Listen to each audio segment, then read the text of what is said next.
হে designers, স্বাগতম আপনাদেরকে আরেকটি নতুন ভিডিওতে। এই ভিডিওতে আমি আপনাদেরকে দেখাবো স্কিন থেকে কিভাবে ইয়েলো কালার রিমুভ করতে হয়।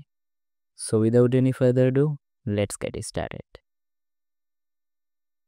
আমরা স্কিন থেকে ইয়েলো কালার রিমুভ করার জন্য এই রেফারেন্স ইমেজটি ব্যবহার করছি।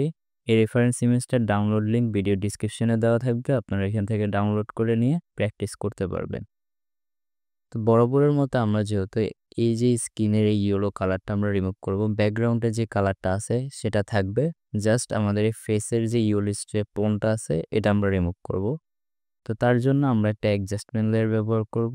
তো অ্যাডজাস্টমেন্ট লেয়ার নেওয়ার জন্য আমরা লেয়ার্স প্যানেলের একদম নিচে আসলে এখানে হোয়াইট অ্যান্ড গ্রে আইকনটা দেখতে পাবো, এখানে একটা ক্লিক করব। দেন আমরা এখান থেকে নিব হিউ অ্যান্ড স্যাচুরেশন। হিউ এবং স্যাচুরেশন নেওয়ার পরে আমরা এখানে এই যে হ্যান্ড টুলটা দেখতে পাচ্ছি প্রপার্টিস প্যানেলে, এখানে একটা ক্লিক করে আমরা যেহেতু এই স্কিনের ইয়েলো কালারটা রিমুভ করব, তার জন্য আমরা এখানে একটা র্যান্ডমলি ক্লিক করব। তো ক্লিক করলে হবে কি, আমাদের এইখানে একটা কালার পিক করে নেবে এখান থেকে। আমরা এখানে ক্লিক করছি, এখান থেকে কালারটা কিন্তু পিক করে নিছিল। তো যেখানে মোস্ট অফ দ্য ইয়েলো এখান থেকে এই যে এখন কিন্তু এখানের কালারটা পিক করে নিছে। এখন আমার কাজ হচ্ছে স্কিনটাকে সিলেক্ট করা। তো এটার রিলেটেড আরেকটা ভিডিও আছে, আপনারা চাইলে ভিডিওটা দেখে আসতে পারেন। তো আমি এই ভিডিওতেও দেখিয়ে দিচ্ছি কিভাবে করতে হবে। সর্বপ্রথম আমাদের হিউর ভ্যালিউ একদম বাড়ায় দিতে হবে, স্যাচুরেশনের ভ্যালিউটাও একদম বাড়ায় দিতে হবে। দেন আমরা এখান থেকে এই যে লাইনটা আছে লাইনগুলোকে একটু টেনে ছোট করে নিয়ে আসব। এখন কিন্তু এই যে এই জায়গাগুলো সিলেক্ট করা আছে, এই জায়গাগুলো কিন্তু এখন সিলেক্টেড, ফেসটা কিন্তু না। আমাদের কাজ হচ্ছে ফেসটা সিলেক্ট করা হিউ এবং স্যাচুরেশন দিয়ে। তো তার জন্য আমরা এটাকে আরেকটু মুভ করি। না, এটা এখন আমাদের ফেসটাকে সিলেক্ট করে নিছে। তো আমরা চাইলে একটু স্মুথনেসের জন্য এগুলোকে একটু করে দিতে পারি। না, এখন আমরা আবার এটার ভ্যালু 0 করে নিয়ে আসবো। এখন আমাদের ইমেজটা আবার আগের মতো হয়ে গেছে। আমাদের যেহেতু কাজ হচ্ছে ইয়েলো কালারটা কমানো, তার জন্য আমরা স্যাচুরেশনটাকে কমিয়ে দিব, যেহেতু আমার অলরেডি ইয়েলো কালারটা সিলেক্ট আছে।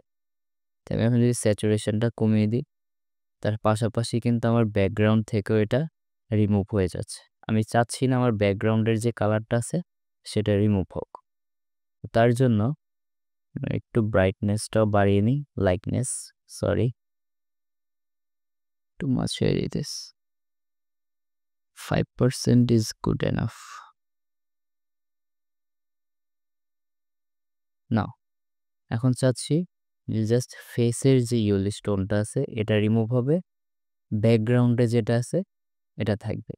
তো তার জন্য আমাদের মাস্কটাকে ইনভার্স করতে হবে। ইনভার্স করার জন্য কন্ট্রোল আই প্রেস করলে আমাদের মাস্কটা ইনভার্স হয়ে যাবে। তো এখন আমরা আবার আগের যে ইমেজটা আছে সেটাই দেখতে পাচ্ছি।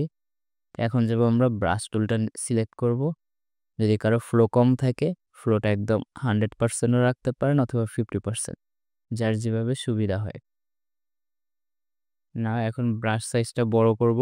অল্ট হোল্ড করে আমরা যদি মাউসের কার্সারটা উপরের দিকে নেই তাহলে এটা আমাদের হার্ডনেস কমাবে, যদি ডানে বামে নিই তাহলে বড় করবে।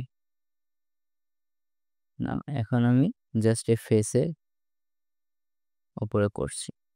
মেক শিওর ফরগ্রাউন্ড কালার কিন্তু হোয়াইট থাকতে হবে, যেহেতু আমাদের মাস্ক এখন ব্ল্যাক, ফরগ্রাউন্ড কালার রাখতে হবে হোয়াইট। আমি জাস্ট ফেস থেকে রিমুভ করে দিচ্ছি।